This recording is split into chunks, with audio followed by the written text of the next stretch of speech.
समजा उद्या तुमच्या हातामध्ये सत्ता आली आणि तुमचे आमदार तिकडे गेले तर मात्र आज तुम्हाला सांगतो सगळ्यांना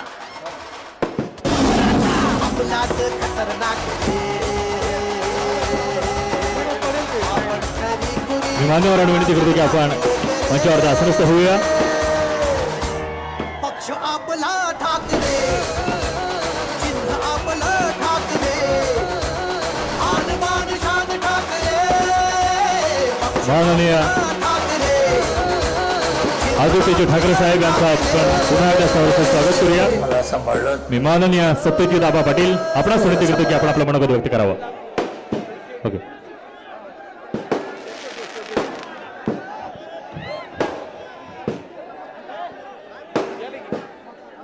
मित्रांनो, शेतकऱ्याबरोबर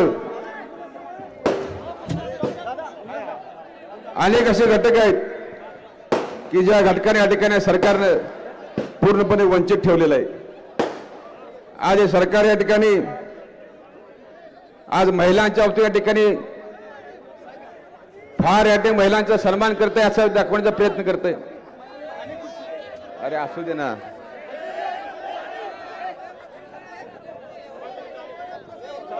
अरे बस करणार ना, बस करणार.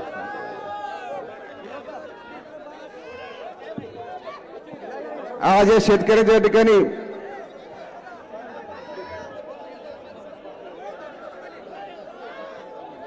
जरा शांत राहा, शांत राहा. विनंती आहे माझी, जरा शांत राहा, शांत राहा, शांत राहा. जरा माझं भाषण 10 मिनिटात आटपतो, साहेबांचं ऐकायचं आहे, जरा शांत राहा. मित्रांनो, या सरकारचा मला इथं मुद्दाम उल्लेख केला पाहिजे की महिलांच्या बाबतीमध्ये सरकार किती गंभीर आहे, त्याला महिलांच्यावर किती येणारा सन्मान आहे याची तुम्हाला काही तर उदाहरणं मी देईन. आज आपल्या सगळ्यांना माहिती आहे मित्रांनो की या सरकारनं केंद्रामध्ये लोकसभेमध्ये महिलांच्या बाबतीमध्ये महिलांच्या सुरक्षेसाठी एक नारी शक्ती नावाचे विधेयक सादर केले. त्या विधेयक चांगलं आहे. विधेयकामध्ये नारी संरक्षणाचे मुद्दे आहेत आणि त्यामध्ये त्यांच्या छळ करणाऱ्याला कठोर कायद्याच्या ठिकाणी तरतूद केलेली आहे. विधेयक चांगलं आहे, त्यामध्ये दुमत नाही. महिलांचा सन्मान झाला पाहिजे. पण या सरकारमध्ये त्या कायद्याची या ठिकाणी अंमलबजावणी करण्याची धमक नाही, हे मात्र 100% सिद्ध झालेलं आहे. मित्रांनो, आपल्याला माहिती असेल इकडे नारी शक्ती विधेयक सादर करायचं आणि पलीकडे आपल्या मणिपूर राज्यामध्ये छोटंसं राज्य, गरीब राज्य, त्या ठिकाणी माझ्या एका बहिणीची त्या ठिकाणी तिला व्यवस्थित केलं जातं, तिची धिंड काढली जाते, तिचे अत्याचार केला जातो. आणि एवढंच नाही, या ठिकाणी पूर्णपणे तिचे सगळे व्हिडिओ शूटिंग केलं जातं आणि सगळ्या जगाला दाखवलं जातं. अशा प्रकारच्या ठिकाणी कृत्य या सरकारच्या काळात घडतात आणि कुठं ही मणिपूर राज्यात घडतात. अरे काय त्या महिलांना काय आबरू आहे का नाही? का गरिबांच्या महिलांना आबरू नाही? तुम्ही भारताला 3 नंबरची अर्थव्यवस्था करायला निघालेला आहे आणि तुमच्या संबंध आपल्या राज्यामधल्या या महिलांच्या आबरूचं रक्षण तिथं करता येत नाही. एवढं प्रकरण तिकडे घडलं. पण मित्रांनो, सांगायला अतिशय मला शरम वाटते की त्या ठिकाणी कोणी भेट सुद्धा दिली नाही. ना तिकडे प्रधानमंत्री गेले, ना गृहमंत्री तिकडे गेले. मग कशाला ढोंग करता महिला शक्तीचं, महिला सबलीकरणाचं? मित्रांनो, गुजरातमध्ये हत्याकांड झाले, गोधरा हत्याकांड. त्या हत्याकांडामध्ये आपल्या सगळ्यांना माहिती आहे, बिल्किश बानो नावाच्या महिलेच्या घरावरती एका जमावानं चाल केली, त्या कुटुंबाला मारहाण केली, त्या कुटुंबातल्या महिलांना मारहाण केली, काहींना मारून टाकलं आणि काही या ठिकाणी अल्पवयीन मुलींच्यावर त्या ठिकाणी त्या नराधमाने अत्याचार सुद्धा केले. ते सगळे संपल्याच्या नंतर ते कुटुंब ज्यावेळी गेलं गुजरात पोलीसमध्ये, आमच्यावर अत्याचार झालाय, आमच्यावर बलात्कार झालाय, आम्हाला मारहाण झाली, आमच्यातली माणसं मारली गेलेली आहेत, आमचे केस नोंदवून घ्या. त्यावेळी मात्र या गुजरात पोलिसांनी त्यांची केस नोंदवून घ्यायला अजिबात त्यांना मदत केली नाही, स्पष्टपणे नकार दिला. इतका गंभीर गुन्हा असताना हा गुन्हा नोंदवायला टाळाटाळ का? मग शेवटी महिन्यानंतर ठिकाणी ज्या तो गुन्हा दाखल झाला त्या न्यायालयानं आपलं काम चोखपणे पार पाडलं. त्या नराधमांना शिक्षा सुद्धा केली. पण या गुजरात सरकारनं या ठिकाणी विशेष अधिकार वापरून त्या नराधमांची शिक्षा पूर्ण होण्याच्या आधीच त्यांना शिक्षेतनं सूट दिली आणि आज ते नराधम त्या ठिकाणी गुजरातच्या बाजारपेठेमध्ये अगदी ताटमान्याने फिरतात. लक्षात ठेवा. अरे मित्रांनो, लक्षात ठेवा, या ठिकाणी जो नराधम असतो, जो अत्याचारी असतो, त्याच्याकडे बघत असताना तुम्ही अत्याचारी म्हणून बघितलं पाहिजे. तो कुठल्या पक्षाचा आहे, कुठल्या पार्टीचा आहे हे बघून चालणार नाही. आणि जी पीडित आहे तिच्याकडे बघत असताना ती अत्याचारित आहे, पीडित आहे, ती कुठल्या जातीचे धर्माचे बघून चालणार. मित्रांनो, ही तुमचं जातीपातीचं राजकारण कशामध्ये आणायचं नसतं. सांगा, आमच्या महिलांना इथं काही किंमत आहे का? अशा प्रकारची या ठिकाणी घटना घडत असतील तर ह्या भाजप सरकारला महिलांची किती काळजी आहे, महिलांची किती सन्मान करतात हे आपल्याला मित्रांनो समजलेलं आहे. आज आमचा युवा वर्ग पूर्णपणे नाराज आहे. युवा वर्गाच्या ठिकाणी 10 वर्ष वाया गेलेले आहेत. 2 कोटी नोकऱ्यांच्या शोधात अजूनही आमचे युवा फिरतायत. मित्रांनो, या ठिकाणी शेतकरी समाधानी नाही, महिला नाहीत, युवा नाहीत, उद्योजक नाहीत, कामगार नाहीत. आणि असं असताना ठिकाणी ही छाती ठोकून सांगतायत की आम्ही या इलेक्शनमध्ये एवढ्या सीटा जिंकू, तेवढ्या सीटा जिंकू. अरे पक्षांची फोडाफोडी सुरू आहे. शिवसेना प्रमुख बाळासाहेब ठाकरे साहेबांनी काढलेला पक्ष, हा पक्ष फोडला. 40 गद्दार फोडून गेले. काय खासदार ठिकाणी आम्हाला सोडून गेले. मित्रांनो, लक्षात ठेवा, हा पक्ष स्थापन केला बाळासाहेबांनी, पक्ष वाढवायचं केलं गेलं उद्धव साहेबांनी. आणि या माध्यमातून ह्या 40 गद्दारांनी ते 13 खासदारांनी उद्धव साहेबांची साथ सोडली. कुठल्या तरी आमिषानं कसली तरी म्हणतात खोकी बिकी या ठिकाणी ती पळून गेली. पण लक्षात ठेवा, आज ह्या निवडणूक आयोगानं, त्या विधानसभेच्या अध्यक्षानं आज जे फुटलेले आहेत, जे गद्दार आहेत, आज त्यांच्याकडे हा पक्षात सुपूर्द केलेला आहे. पण त्या गद्दारांना निवडून देणारे लाखो माणसं या ठिकाणच्या पुढे बसलेले आहेत. सगळ्या महाराष्ट्रातली ही अजून आहे त्या ठिकाणीच आहेत आणि ते उद्धव ठाकरे साहेबांच्या सोबतच आहेत. त्यामुळे या ठिकाणी पक्षामध्ये या ठिकाणी खऱ्या अर्थानं फुटलेल्या किंमत नसती, तर निवडून देणाऱ्यांना किंमत असते. लक्षात ठेवा, अशाच प्रकारची या ठिकाणी प्रयोग झाला राष्ट्रवादी काँग्रेस पक्षाबरोबर. त्या राष्ट्रवादी काँग्रेस पक्षामध्ये अशाच प्रकारे फोडण्यात आला. त्याचा निकाल तसाच लागला. हे सगळे निकाल जर बघितले तर पूर्णपणे डॉक्टर बाबासाहेब आंबेडकर लिहिलेली याची घटना, लिहिलेलं संविधान हे जी पायमल्ली ह्याने एकदा नाही अनेक वेळा केलेली आहे. जी घटना न्यायला या ठिकाणी 2 वर्ष 11 महिने घेतले, त्या घटनेची पायमल्ली करत असताना यांना क्षणभर सुद्धा लागला. मित्रांनो, एवढ्या वेळचं थांबणार नाही. मित्रांनो, यांना घटनेची पायमल्ली तर केलेलीच आहे, पण यांना मात्र हे सगळं संविधानच बदलून टाकायचं आहे. या भारताच्या संविधानाला सगळ्या विश्वामध्ये आदर्श संविधान असं मानलं जातं, पण त्यांना हे संविधान मान्य नाही. मग लक्षात ठेवा, या ठिकाणी या सरकारचं काय, लोकशाही धोक्यात आहे, आपलं संविधान धोक्यात आहे, महिला सुरक्षित नाहीत, आमच्या युवक दिशाही नाहीत. मग अशा सगळ्या अवस्थेमध्ये या ठिकाणी मित्रांनो या सरकारला परत निवडून द्यायचं काय, हा माझा तुम्हाला प्रश्न आहे. आपण बघितलं काल तिथं मोठी सभा झाली कुठेतरी. आज या हातकरी लोकसभा मतदारसंघामध्ये बघितलं तर महाविकास आघाडीचं वादळ ह्या सगळ्या प्रश्नांच्यामुळं, या सरकार असल्या रोषामुळं हे पूर्णपणे या ठिकाणी संबंध आपल्या ह्या लोकसभा क्षेत्रामध्ये एका चांगल्या प्रकारचे या ठिकाणी वातावरण तयार झाले. आणि मित्रांनो, विरोधकांच्या पायाखालची वाळू सरकलेली आहे. आणि साहेब, म्हणूनच या ठिकाणी आज या हातकरी लोकसभा मतदारसंघे एका शेतकऱ्याच्या पोरग्याला इलेक्शनला पराभूत करायला अख्खं मंत्रिमंडळ इथून बसलेलं आहे. मुख्यमंत्री गलीबोळात फिरतायत. मला असं समजते 1 तारखेला ह्या मुख्यमंत्र्यांना काय होत नाही, पण उत्तर प्रदेश मुख्यमंत्री या ठिकाणी येणार आहेत. लक्षात ठेवा, या ठिकाणी ही ताकद आहे तुमच्या सगळ्यांची. मित्रांनो, या जमलेल्या सगळ्या माझ्या बांधवांची ही ताकद शेतकऱ्याची आहे, ही ताकद महिलांची आहे, ही ताकद युवकांची आहे. तर काही काळजी करू नका. चांगल्या प्रकारे आपलं वातावरण आहे. कोणी किती आल्या ठिकाणी तर या निवडणुकीमध्ये 100% निष्ठावंतांचाच विजय होईल यामध्ये ती मात्र शंका नाही. मित्रांनो, आपला अधिकार घेत नाही, साहेबांचं आपलं भाषण ऐकायचं आहे. तुम्हाला एकच विनंती करतो, या निवडणुकीमध्ये सगळ्यांनी लोकशाही वाचवण्यासाठी मतदान करा, संविधान टिकवण्यासाठी मतदान करा, शेतकऱ्याला सोन्याची आणण्यासाठी मतदान करा, आमच्या महिलांना संरक्षण देण्यासाठी मतदान करा. एवढी तुम्हाला विनंती करतो आणि मशाल चिन्ह समोरचं बटन दाबावं तुम्हाला नम्र विनंती करतो. थांबतो. धन्यवाद. जय हिंद, जय महाराष्ट्र. धन्यवाद आबा, धन्यवाद. यानंतर मी माननीय सत्यजित उर्फ बंटेडी पाटील साहेब आपणास विनंती करतो की आपण आपलं मनोगत व्यक्त करावं.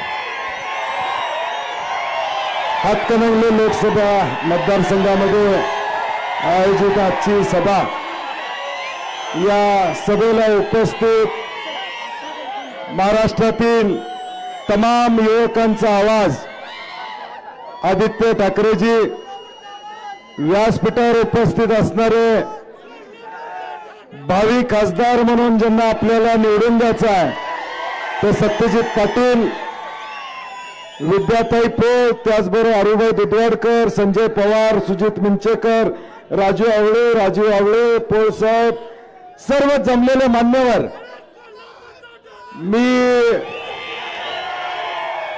मी कोल्हापूरचा, एक 2 मिनिट, आता वेळ कमी आहे.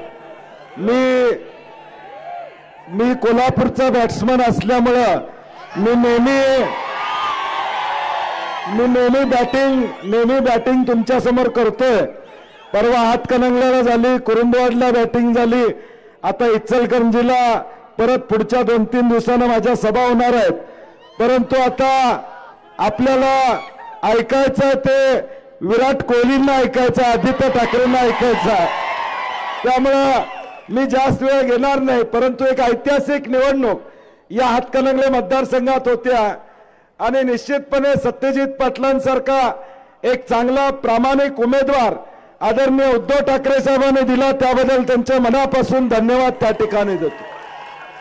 या लोकसभेच्या निवडणुकीमध्ये या हातकणंगले मतदारसंघाची निवडणूक होत असताना ही सीट आदरणीय उद्धव ठाकरे साहेबांच्या शिवसेनेला होती आणि आम्ही सातत्यानं महाविकास आघाडी म्हणून काँग्रेस राष्ट्रवादी सातत्यानं सांगत होतो की उद्धव साहेब जो निर्णय घेतील तो काँग्रेस राष्ट्रवादी आणि इंडिया आघाडीला मान्य असेल, ही भूमिका आम्ही सातत्यानं त्या ठिकाणी घेतली.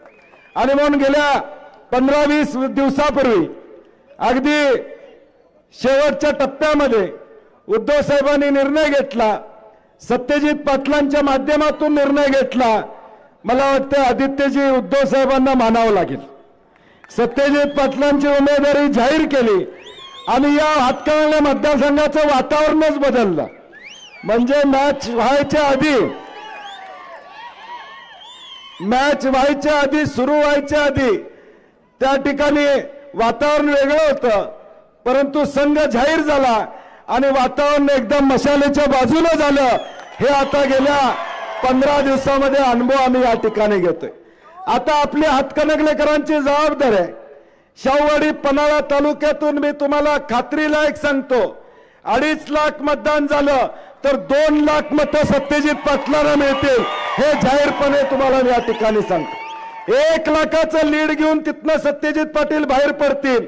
वाळव्यात अभिजित तुम्ही किती लीड देताय, पुढे शिराळ्यात किती लीड देताय, तिकडनं 2 ते 2.5 लाखाचं मी लीड घेऊन या 3 तालुक्यामध्ये सत्यजित पाटील येणार आहेत. आता आपली इचलकरंजी, हातकणंगले आणि शिरोळकरांची जबाबदारी असणार आहे की आता हे लीड वाढवायचं काम आपल्याला त्या ठिकाणी करावं लागणार आहे.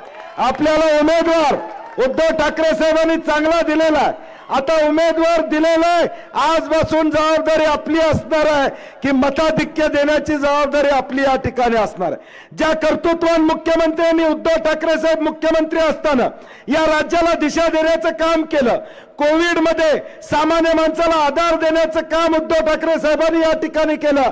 आज ज्या मंडळी आज त्यांच्यावर या ठिकाणी बोलतायत, तुम्ही काय होतं आणि काय झालं, आज उद्धव ठाकरे साहेब नसते, शिवसेना नसती तर तुम्हाला हे बोलता तरी आलं असतं का, याचा विचार तुम्ही या ठिकाणी करा.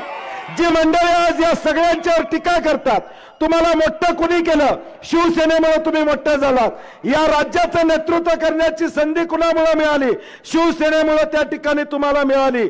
ज्यावेळी उद्धव ठाकरे साहेबांची तब्येत बरी नव्हती, आमच्या घरात एखाद्याची तब्येत बरी नसेल तर आम्ही एखादा निर्णय वेगळा झाला असेल तर आम्ही घरच्याला कळू देत नाही, कारण की तब्येत बरी नसती, त्या माणसाला त्रास होऊ नये अशी आपली भावना साधारणपणे असते.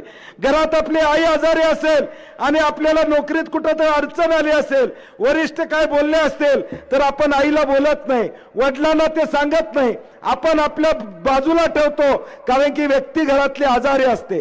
ज्या माणसांना मोठं केलं, बाळासाहेब ठाकरे साहेबांनी मोठं केलं, उद्धव ठाकरे साहेबांनी मोठं केलं. ज्यावेळी उद्धव ठाकरे साहेब दवाखान्यात होते, याच लोकांनी त्यांच्या पाठीत खंजीर खुपसण्याचं काम केलं. त्यांना उत्तर देण्याची जबाबदारी तुमची असणार आहे. या सगळ्यांना उत्तर देण्याची जबाबदारी तुमची असणार आहे. आज हा जो काही समाज चाललाय तो विश्वासावर चाललेला आहे. आज हा विश्वासाला तडा देण्याचं काम या मंडळींनी सातत्यानं या ठिकाणी केलं. काय केलं नाही शिवसेनेनं याच चौकात मला वाटते आता आदित्य ठाकरे साहेब सांगत होते मागच्या वेळी मागच्या खासदारांसाठी भर पावसात आदित्य ठाकरेंनी इथं सभा घेतली होती ते विसरले. सभा घेतली होती ते विसरले. ज्या लोकांना तर आताच्या फोडाप्रमाणे शिवसेनेनं जपलं आज तीच माणसं वेगळ्या भाषेमध्ये बोलताना या ठिकाणी दिसत आहेत. पुढचे 10 दिवस आहेत. तुमच्या सगळ्यांना माझी विनंती आहे, कोल्हापूरकरांना विनंती आहे, कोल्हापूर आपला बालेकिल्ला आहे, तुमचा आमचा बालेकिल्ला आहे. बाहेर न येऊन इथं कुणाची दादागिरी चालणार नाही हे आपण स्पष्टपणे समजा. मग 2 दिवस राहू देत, 4 दिवस राहू देत, नाहीतर सगळं घेऊन जाऊ देत, परंतु आदित्यजी तुम्हाला आम्ही कोल्हापूरकर म्हणून शब्द देतो, जे आता या ठिकाणी बस्तान घेऊन आलेले आहेत त्यांना गुंडळून पाठवल्याशिवाय कोल्हापूरकर गप बसणार नाही. तुम्ही काळजी करू नका. ही कोल्हापूरची भूमी छत्रपती शाहू महाराजांची भूमी आहे, छत्रपती शिवाजी महाराजांच्या विचाराची भूमी आहे, डॉक्टर बाबासाहेब आंबेडकरांना मानणारी ही भूमी आहे. इथं फसवणाऱ्याला तारा या ठिकाणी नसतो.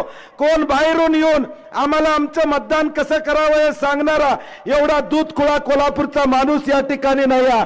ही तालमी तयार झालेलं कोल्हापूर आहे. कुस्ती कशी लढायची आणि पुढच्याची पाठ कशी खाली करायची हे जाणणारा हा कोल्हापूर आहे. आणि म्हणून पुढच्या 7 तारखेला सत्यजित आबा आपला उमेदवार आहे, पाटील आहे.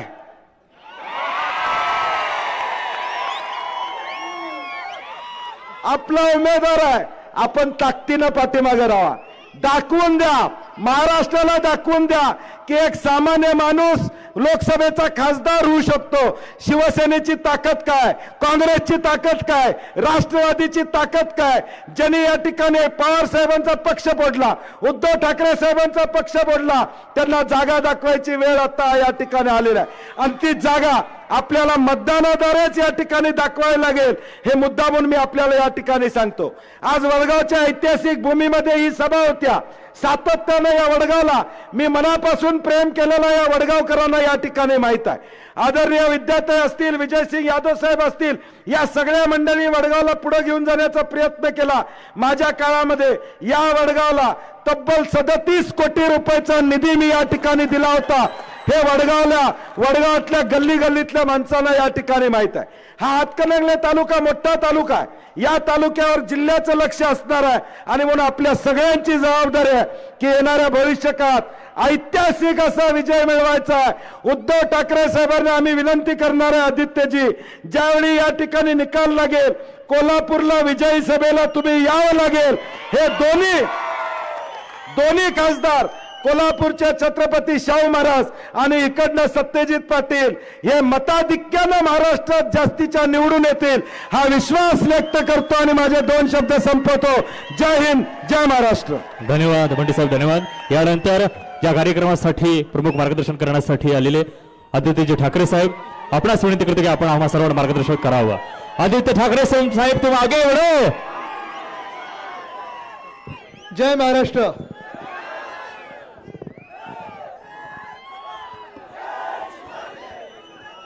पुढे काही बोलायच्या आधी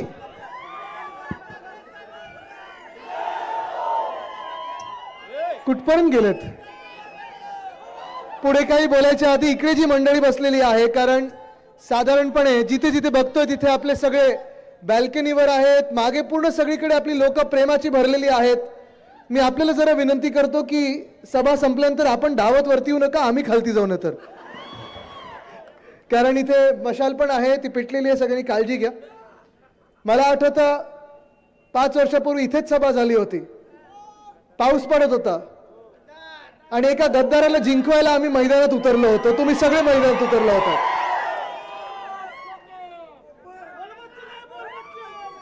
चूक कोणाची होती, आपली कोणाची होती, काय होती, चूक त्यांनी केली की आपण केली हे देव ठरवेल, जनता ठरवेल.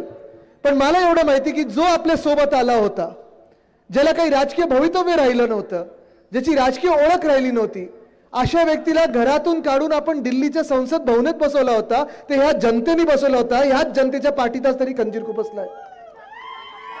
बंटी दादा, मला आठवतं गेल्या 5 वर्षात जेव्हा आपलं 2.5 वर्षाचं सरकार होतं, मी पर्यटन मंत्री होतो, अनेक ठिकाणी जिथे जिथे मी इथे 2-3दा दौरे केले आहेत, जेव्हा जेव्हा या दौऱ्यावर आलो होतो ते माझ्या बाजूला बसले असायचे ते गद्दार, आणि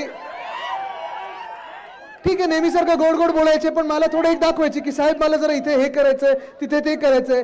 जिथे जिथे त्यांनी बोट दाखवलं असेल तिथे मी फंड देण्याचं काम केलंय. फंडाचं पुढे त्यांनी काय केलं ते माहिती नाही, पण मी माझं कर्तव्य त्यावेळी पार पाडलं होतं आणि जे जनतेचं काम आहे ते पूर्ण करण्याचा प्रयत्न केला होता.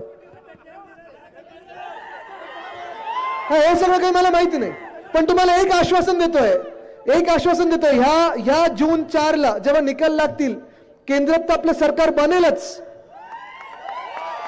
पण ह्या ऑक्टोबर नोव्हेंबरला जेव्हा आपलं राज्य सरकार पुन्हा एकदा महाविकास आघाडीचं येईल, ह्या सगळ्या लोकांनी 10-10%, 20-20% ज्यांनी खाल्लेले आहेत त्यांना जेलमध्ये बसवल्याशिवाय मी तर स्वतः शांत बसलो नाहीये. गद्दारांना त्यांची जागा दाखवायची आहेच आणि दाखवायला लागणारच. कारण आज मी पाहत होतो कोल्हापूरमध्ये खरं तर ती निवडणूक बिनविरोध व्हायला पाहिजे होती. छत्रपती शाहू महाराजांच्या समोर उभं राहण्याची हिंमत नाही, हा डरपोक लोकांचा काही खेळ असतो.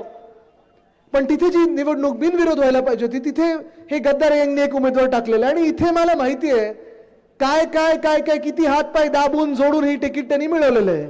ते बदलणार तर होते, कारण भाजपकडून आदेश होता की हे जे काही स्थानिक जे आता तिकीट त्यांना मिळालेलं आहे, जे गद्दारी करून मिळालेलं होतं सगळं, ते काही जिंकून पुन्हा येत नाहीयेत. आज मी तुम्हाला एवढंच विचारायला आलेलो आहे, जास्ती वेळ घेणार नाही कारण मला अर्धा तासच आहे. मी तुम्हाला एवढंच विचारायला आलोय, आबांना तुम्ही जिंकवणार की नाही जिंकवणार? दिल्लीत पाठवणार की नाही पाठवणार? कारण ही निवडणूक महाराष्ट्र विरुद्ध हे जे आक्रमण करणारी लोक आहेत ना, काल पण ज्यांची सभा झाली आणि कदाचित काही दिवसात परत होईल, भाजपा आणि मिंदे गँग, गद्दार गँग, फुटलेली राष्ट्रवादी काँग्रेस, हे सगळे महाराष्ट्राला लुटायला निघालेले आहेत. ही निवडणूक आपल्या अस्तित्वाची निवडणूक झालेली आहे. आपलं म्हणजे नुसतं शिवसेना नाही, नुसतं राष्ट्रवादी नाही, नुसतं काँग्रेस नाही, तर आपल्या देशाच्या अस्तित्वाची निवडणूक झालेली आहे, महाराष्ट्राच्या स्वाभिमानाची निवडणूक झालेली आहे. गेले 2-2.5 वर्ष मी पाहत चाललेलो आहे महाराष्ट्राची जी लूट सुरू आहे, प्रत्येक क्षेत्रामध्ये लूट सुरू झालेली आहे. आपल्याकडे अनेकदा आता मी पाहत होतो हायवेवर MIDC आहे, पण या MIDC मध्ये एक तरी नवीन कारखाना आलाय का मला तुम्ही सांगा? गेल्या 10 वर्षामध्ये जी वचनं, आपण पण भाजपसोबत होतो, बरोबर आहे, हाच शब्द आहे. वाट ज्याला दाखवायची होती त्यांनी वाट लावलेली आहे, आणि आज आपण पाहत आहोत या महाराष्ट्राचं जे वाटोळं केलेलं आहे. आपल्याला वाटत असेल की कुठचं तरी दुसरं राज्य हे पुढे गेलेलं आहे, आपल्याला कदाचित वाटत असेल बिहारची प्रगती झाली, आपल्याला वाटत असेल जम्मू काश्मीर किंवा लडाखची प्रगती झाली, आपल्याला वाटत असेल तिथे आसाम किंवा मणिपूरची झाली असेल किंवा केरळची झाली असेल. असं काही नाहीये मित्रांनो. मी ज्या ज्या राज्यात इंडिया आघाडीच्या निमित्ताने आपले कार्यक्रम जिथे जिथे तिथे गेलेलो आहे, प्रत्येक राज्यात मला सांगतात आमची तर वाट लागली, तुमचं काहीतरी भलं झालं असेल. भाजपाची यशोगाथा ह्याच्यातच आहे की इथे जेवढी जनता माझ्या समोर उभी आहे, कोणाला प्रत्येकाला वाटत असेल की माझ्या खात्यात 15 लाख तर आले नाहीत, पण तिथे कोणीतरी मागे बसलाय त्याचा काहीतरी फायदा झाला असेल, 15 नाही तर 5 लाख तरी खात्यात आले असतील. आलेत कोणाच्या हातात? भाजपाची यशोगाथा एवढीच आहे की माझी वाट लागत असताना कोणाचं तरी काहीतरी भलं होत असेल त्याच्यासाठी आपण मतदान करूया. हे भाजपा सगळीकडे पसरत स्वतःचा प्रोपगंडा पसरत आलेली आहे. पण आजपर्यंत ह्या देशामध्ये मी एकही शेतकऱ्याला असं भेटलं नाहीये ज्याचं उत्पन्न 2022 पर्यंत दुप्पट झालेलं आहे. आजपर्यंत मी एकाही व्यक्तीला असं भेटलो नाहीये ज्याला वाटतंय की बाहेरचा परदेशी काळा धन जो होता तो आपल्या देशात पुन्हा एकदा आलाय आणि त्यांच्या खात्यात 15 लाख कोणाच्या खात्यात आले असतील तर. आजपर्यंत मी अशा एकाही व्यक्तीला आपल्या देशात भेटलं नाहीये ज्याला वाटतंय की प्रधानमंत्री आवास योजनेत त्यांना घर मिळालेलं आहे. पण 10 वर्षांपूर्वी बंटी दादा तुम्हाला सांगतो, आपलं तेव्हा पण ठरलं होतं, आता पण ठरलेलं आहे. पण इथे उल्हासदादा बसलेले आहेत, सत्यजिताबाजी बसलेले आहेत, सगळे आहेत. आम्ही तुम्हाला सांगतो त्यावेळी जेव्हा आम्ही भाजप सोबत होतो 2014 पर्यंत जी आंदोलन आम्ही केली, पेट्रोलचा 1 रुपये वाढला, अर्धा रुपये वाढला, कोणी वाढवला, काँग्रेसनी वाढवला, चला भारत बंद करूया, रस्ता रोको करूया, लाट्याकाटे आम्ही काढले होते. हे लाट्याकाटे खाणारे आमचे कार्यकर्ते शिवसैनिक इथे पुढे बसलेले आहेत. भाजपवाले मस्त फोटो बघायचे कुठे कॅमेरा आहे त्यांच्या समोर, आत टाकल्याचं नाटक करायचे आणि मग मागच्या दारांनी पळून जायचे. पण आज देशाचं दुर्दैव हे आहे की 10 वर्षापूर्वी जे वचन भाजपाने केली होती, जे वादे भाजपाने केले होते, एक तरी वचन भाजपाने पूर्ण केले का मला तुम्ही सांगा? एक तरी केलं? एक सुद्धा केलं नाही. 10 वर्षात आम्हाला वाटायला लागलेलं आहे की अरे 65 वर्ष जेव्हा झाली होती 10 वर्षापूर्वी, तेव्हा तुम्ही बोलू शकत होतात की 65 वर्षामध्ये काँग्रेसनी काय केलं. पण आज 10 वर्षानंतर भाजप हेच विचारते की 75 वर्षानंतर काँग्रेसनी काय केलं. अहो 10 वर्षामधली कोणाची होती बहुमताची? 10 वर्ष हुकुमशाहीची कोणाची होती? 10 वर्ष मन की बात आम्ही कोणाची ऐकत आलो? ही मागची 10 वर्ष 2014 ते 24 की काँग्रेसची होती की भाजपाची होती? कोणाची होती सांगा जरा मला. भारतीय काय जुमला पार्टी, भ्रष्टाचारी जुमला पार्टी, हे सगळं मी ऐकत आलेलो आहे. पण आज मला ऐकू आलं, मी जानेवारीमध्ये ऐकत होतो, अर्थसंकल्प देशाचा जेव्हा सादर होत होता तेव्हा निर्मलाताई सीतारामन जे अर्थमंत्री देशाच्या, त्यांनी आता सांगितलं माझ्याकडे पैसे नाही आहेत लढायला. म्हणजे तुम्ही विचार करा, अर्थमंत्री स्वतःच्या पैशाचं प्लॅनिंग नाही करू शकत आणि देशाच्या पैशाचं प्लॅनिंग करायला निघालेत. पण निर्मलाताईंनी जेव्हा बजेट सादर करत होते, अर्थसंकल्प सादर करत होते, तेव्हा सांगितलं त्यांनी सांगितलं की आता आम्हाला शोध लागलाय की ह्या देशात 4 जाती आहेत, 4 वर्ग आहेत. तुम्ही बघा 10 वर्ष स्वतःची एक हाती सत्ता, भाजपाची एक हाती सत्ता केंद्रात पण असेल राज्यात पण असेल, त्याच्यातली आपली 2.5 वर्ष बाजूला काढा. पण एक हाती सत्ता गाजवल्यानंतर भाजपला आठवलं आणि अर्थमंत्र्यांना आठवलं की ह्या देशात 4 महत्वाच्या जाती आहेत. कुठच्या जाती त्यांनी माहिती का काय सांगितलं? पहिली जात त्यांनी सांगितली शेतकऱ्यांची आहे, पहिला वर्ग शेतकऱ्यांचा आहे. आज आपण पाहतो या देशामध्ये शेतकऱ्यांची सेवा करायला जे भाजप मागत आहे, मग 10 वर्ष तुम्ही शेतकऱ्यांची सेवा का नाही केली? वाटोळं का केलं तुम्ही? आज आपण पाहतोय महाराष्ट्राच्या प्रत्येक जिल्ह्यामध्ये कर्ज चढत चाललेलं आहे, शेतमालाला भाव नाहीये, खताला 18% फर्टिलायझरचं जे आहे ते DST लावून ठेवलेलं आहे.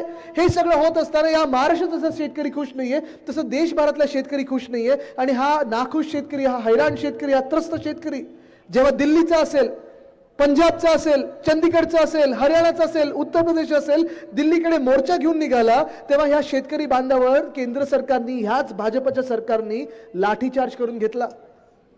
ड्रोन मधून अश्रुधूर सोडलाय, फायरिंग केले. जे चीन घुसत आहे लडाखमध्ये ते चीनला रोखायला नाही, पण आपल्या शेतकऱ्यांना रोखायला सैन्य बळ वापरलं, रणगाडे वापरले, सगळं काही केलं. ह्या भाजपला तुम्ही मतदान करणार का? करणार कधी मतदान? हे जसं भाजप कोणाचं नाही, शेतकरी बांधवांचं नाहीच आहे. आज मी तुम्हाला विचारतो, इथे जे शेतकरी बांधव कोण आले असतील जरा हात वरती करून दाखवा. तुम्हाला वाटतंय का की हा भाजप तुमचा आहे, हे सरकार तुमचं असं वाटतंय कोणाला चुकून? उद्धव साहेबांचं जेव्हा सरकार होतं, महाविकास आघाडीचं जेव्हा सरकार होतं, उद्धव साहेबांनी जे वचन दिलं होतं की आपण कर्जमुक्ती करू, 2 लाखापर्यंतची कर्जमुक्ती आपण करून दाखवली. याला बोलतात शेतकऱ्यांचं सरकार. जेव्हा जेव्हा अवकाळी पाऊस आला, गारपीट आली, कधी काही दुष्काळ आला असेल, जे संकट आपल्यावर आलं होतं महाविकास आघाडीच्या काळात, महाविकास आघाडी सरकारचा प्रत्येक मंत्री तुमच्यामध्ये यायचा आणि मदत करायचं. ह्याला बोलतात महाविकास आघाडी सरकार. पण तसाच दुसरा वर्ग ह्या निर्मलाताईंना दुसरा जात दिसली आहे ना, ती म्हणजे तरुणांची. कारण पहिला वर्ग त्यांनी सांगितलं शेतकरी, दुसरा वर्ग त्यांनी सांगितलं तरुण, तिसरा वर्ग त्यांनी सांगितलं महिला आणि चौथा वर्ग त्यांनी सांगितलं गरीब. प्रत्येकाचा समाचार घेणार आहे, प्रत्येकाचा विचारणार आहे मी तुम्हाला. जसं शेतकऱ्यांना वाटत नाही की हा भाजप आपला आहे, आज तरुणांना मी विचारत आहे, तुम्हाला तरी वाटतं का की ही भाजप आपली आहे? आज गेल्या 2-2.5 वर्षामध्ये आपण महाराष्ट्रात आपलेच हाल पाहतोय, असं देशभरात पाहतोय आपण. 2 कोटी प्रत्येक वर्षी जे नोकरी आपल्याला भाजप देणार होते, या 10 वर्षात तरी तुम्ही मला सांगा 2 लाख जॉब्स कोणाला मिळालेत का? ते 2 रुपयाचे ट्रोलवाल्यांना मिळत असतात नोकरी. हो, पण तुमचं आमचं काय? आपण सुशिक्षित बेरोजगार जे राहिलेलो आहोत, आपण पाहतोय कामगार कायदे तर आहे ना बदलायचेच आहेत, कॉन्ट्रॅक्ट लेबर आणायचंच आहे. पण त्याच सोबत तरुणांसाठी गेल्या 2-2.5 वर्षामध्ये आपण ह्या महाराष्ट्रात एक तरी नवा रोजगार आणि उद्योग आलेला पाहिलाय का? एक तर उद्योग मंत्री कुठच्या उद्योगात व्यस्त असतात आपल्याला माहितीच नाहीये. पण दुसरं म्हणजे तुम्हाला विचारतो, जे उद्योग आपण ह्या महाराष्ट्रात आणत होतो, महाविकास आघाडीच्या काळात आपण 6.5 लाख कोटीची गुंतवणूक आणू शकलो हे मी तुम्हाला ठामपणे सांगू शकतो.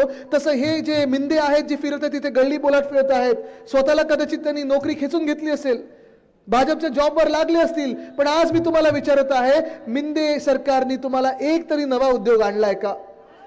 जो उद्योग येत होता आपल्या राज्यामध्ये तो पाठवला कुठे? त्यांनी जिथून आदेश येतात तिथे पाठवला.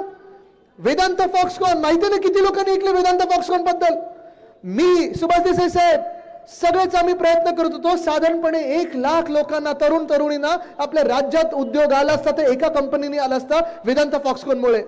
त्याच सोबत या पश्चिम महाराष्ट्रात साधारणपणे 160 छोट्या मोठ्या क्लस्टर इंडस्ट्रीज या वेदांत फॉक्सकॉनमुळे आल्या असत्या, पण हे सगळं त्यांनी पाठवलं गुजरातला. तसंच एअरबस टाटा पाठवलं गुजरातला, बल ड्रग पार्क पाठवलं गुजरातला, मेडिकल डिव्हाइस पार्क पाठवलं गुजरातला, रिन्युएबल एनर्जी इक्विपमेंट पार्क पाठवलं गुजरातला. हेच काय, आपली वर्ल्ड कपची फायनल कुठे पाठवली त्यांनी? आणि 40 गद्दार पळाले कुठे होते? आता कळलं हे सगळं का होतंय. ही लढाई आपल्या अस्तित्वाची आहे. कारण मी तुम्हाला विचारतोय, तरुणांनाच विचारतोय, आज आपण पाहत असाल पेपर फुटी जी झाली या गेल्या 2-2.5 वर्षामध्ये, अनेकदा आपण पाहिलं ती तलाठी भरतीची पेपर किती मार्क मिळायला पाहिजे होते? 200 मिळाले किती? 214. काय ईव्हीएम वर पेपर लिहित होतात की काय? पण पेपर फोडतात, जेलमध्ये 2 आठवडे जातात, मग बेल मिळते, बाहेर येतात, आत जातात, बाहेर येतात. इंडिया आघाडीचं देखील वचन आहे आणि माझं देखील तुम्हाला वैयक्तिक वचन आहे, ज्या मिनिटाला केंद्र सरकार आपण बनवतो, आपण असा कायदा आणू की जो पेपर फोडेल त्याला आपण फोडल्याशिवाय राहायचं नाही. 10 वर्षात कमीत कमी सजा झाली पाहिजे. पण आज तरुणांना मी सांगत आहे, ही आपल्या अस्तित्वाची लढाई आहे. जे काही चाललंय ते गुजरातला चाललंय. गुजरातची माझं काही वैयक्तिक भांडण नाहीये. गुजरातची प्रगती त्यांना लख लाभो. आसाममध्ये जी प्रगती झाली पाहिजे झालीच पाहिजे, मध्य प्रदेशची झालीच पाहिजे. पण आमच्या तरुणांच्या हातातला घास तुम्ही जेव्हा हिसकावून घेता आणि गुजरातच्या घशात टाकता, तेव्हा मला राग येतो आणि तिथे मी लढणार म्हणजे लढणार आणि नडणार म्हणजे नडणार.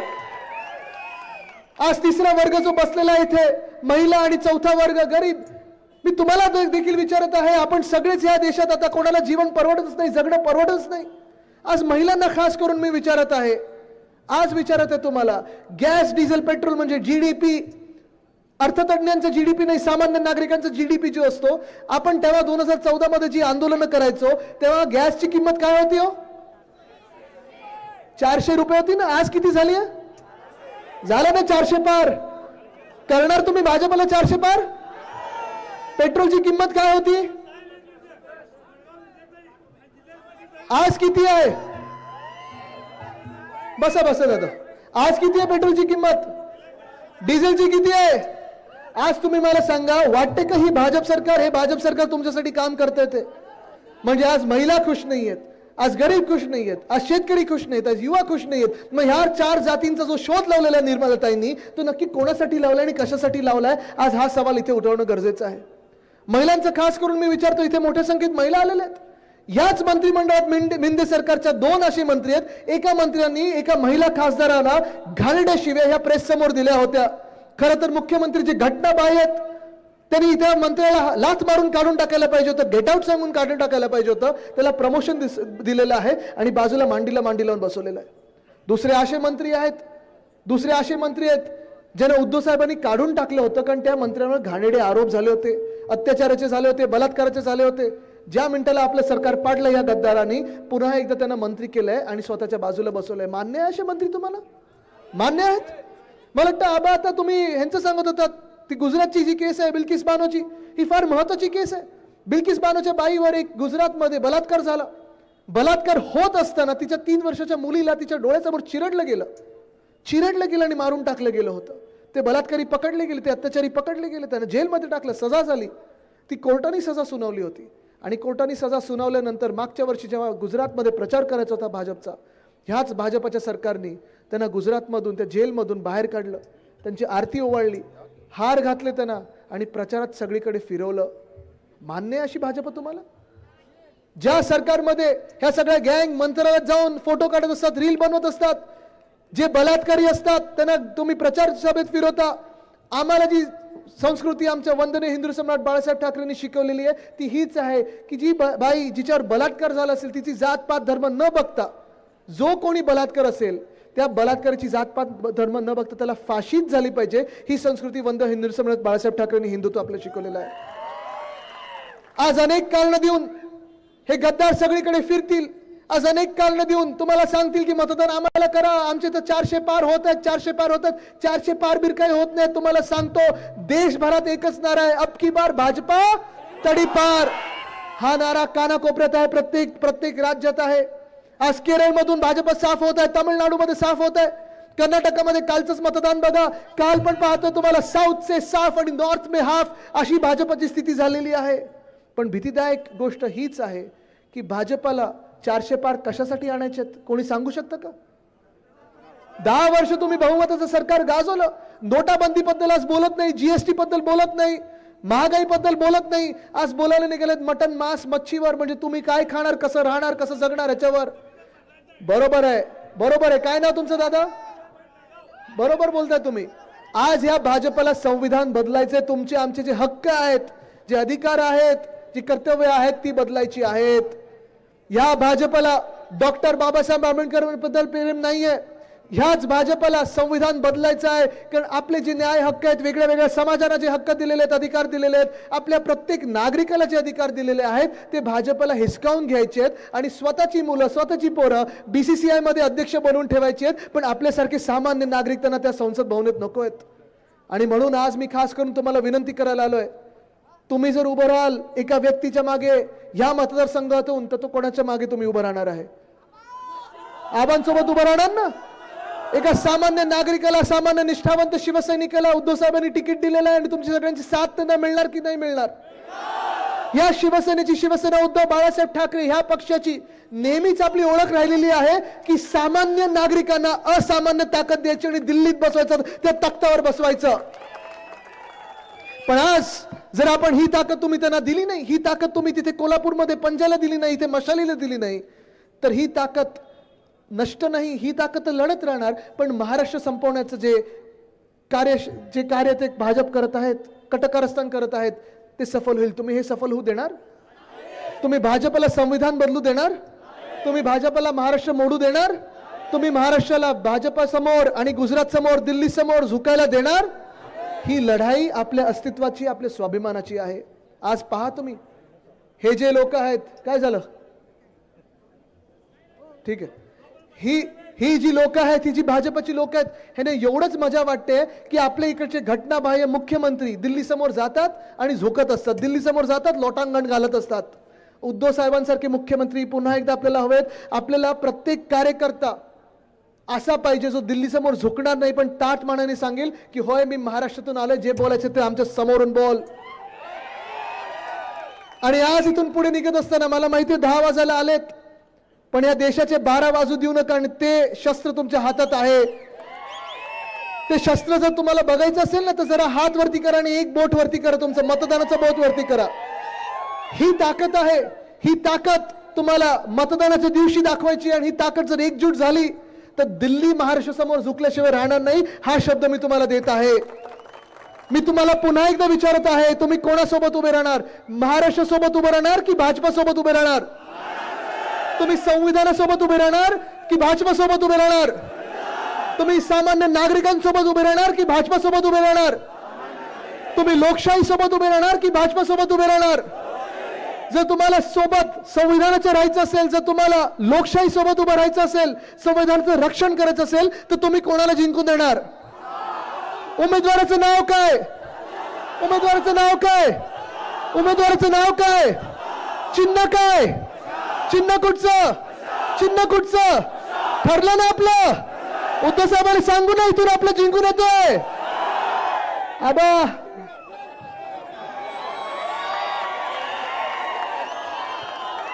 काम मोठं आहे, पण आम्ही सगळे सोबत आहोत. हा महाराष्ट्र गद्दाराला गाडणार आणि भाजपच्या हुकुमशाहीलाही चिरडून पुन्हा एकदा परत लावणार. ही ताकद आहे महाराष्ट्राची. ठरलं ना आपलं? जय हिंद, जय महाराष्ट्र, वंदे मातरम. धन्यवाद उद्धव साहेब, धन्यवाद.